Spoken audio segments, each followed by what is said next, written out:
Secretary Clinton, won't you give her a hand as she comes?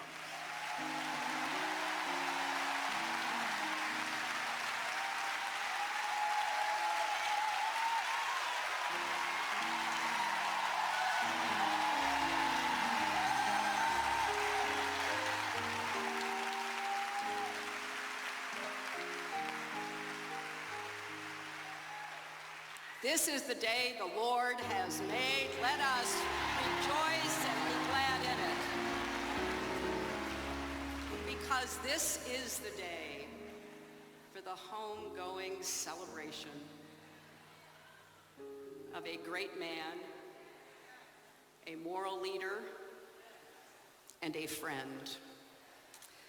To Bishop Walter Scott Thomas and First Lady of the Church, Patricia Thomas, and the new Psalmist Baptist Church, thank you for welcoming us all here to reflect on the life and celebrate the service of Elijah Cummings. And to the Cummings family, to his political family, the constituents from the Maryland Congressional 7th District, thank you for sharing him with our country and the world. And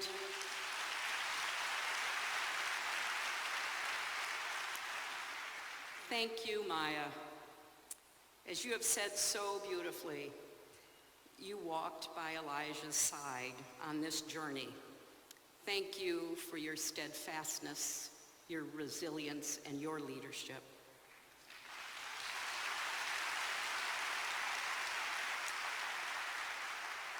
It is no coincidence, is it, that Elijah Cummings shared a name with an Old Testament prophet, whose name meant in Hebrew, "The Lord is my God," and who used the power and the wisdom that God gave him to uphold the moral law that all people are subject to, and because of all people are equal. Like the prophet, our Elijah could call down fire from heaven,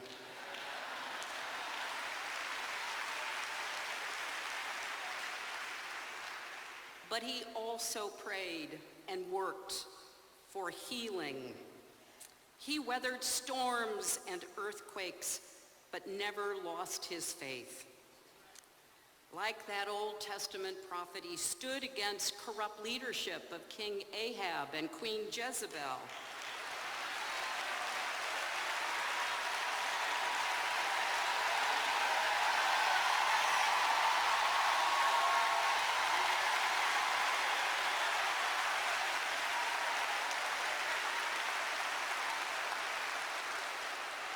And he looked out for the vulnerable among us. He lifted up the next generation of leaders. He even worked a few miracles. And he kept reminding us, life is no dress rehearsal.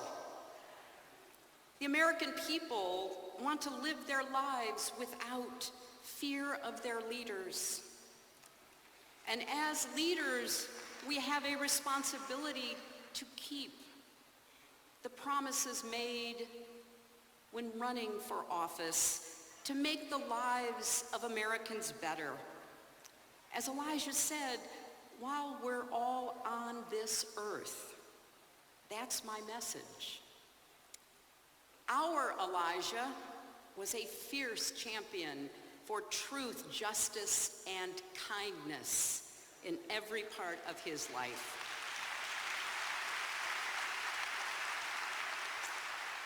His integrity and character, his can-do spirit, made him a guiding light in the Congress. He pushed back against the abuse of power. He was unwavering in his defense of our democracy. He had little tolerance for those who put party ahead of country or partisanship above truth.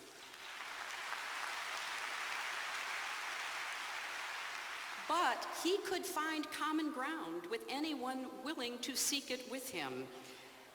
And he liked to remind all of us that you can't get so caught up in who you are fighting that you forget what you are fighting for.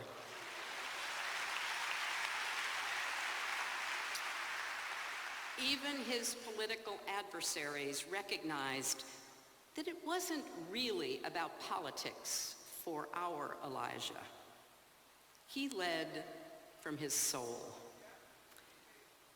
He often said that our children are a message to a future we will never see. I saw that firsthand when I attended an event for the Elijah Cummings youth program in Israel.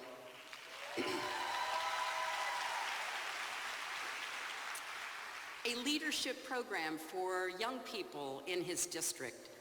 And Elijah didn't just put his name on the program and then forget about it. He interviewed every applicant. He was personally invested in their success.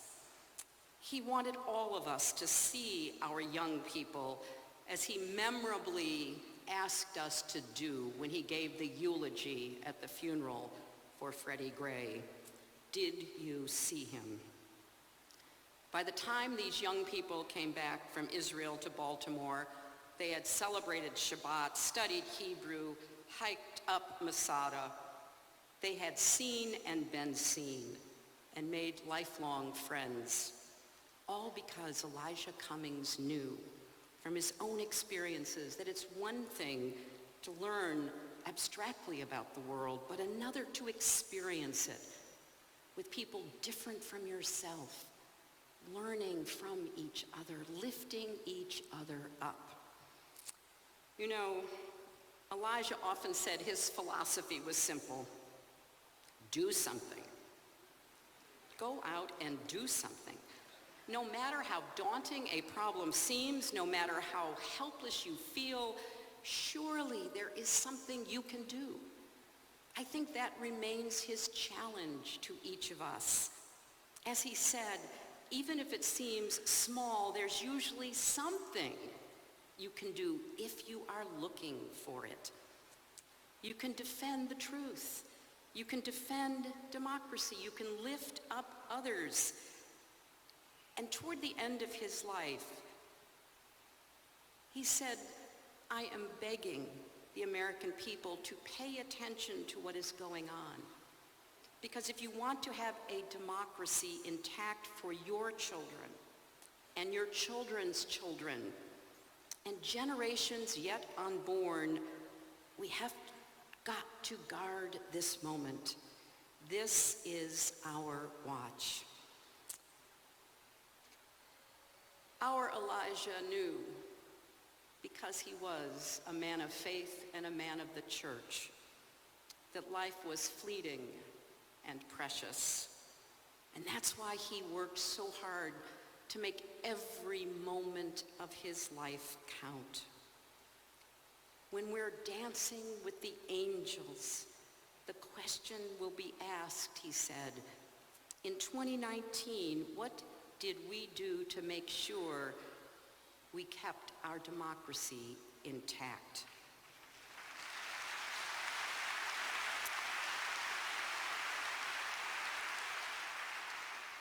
I will end with the paraphrase of a poem that Elijah recited in his very first speech in the Congress. He said that he told himself this poem as many as 20 times a day. I only have a minute, 60 seconds in it. Forced upon me, I did not choose it, but I know that I must use it. Give account if I abuse it, suffer if I lose it. Only a tiny little minute, but eternity is in it. Thank you, Elijah Cummings, for your work, your service, and the lessons you leave us. God bless you.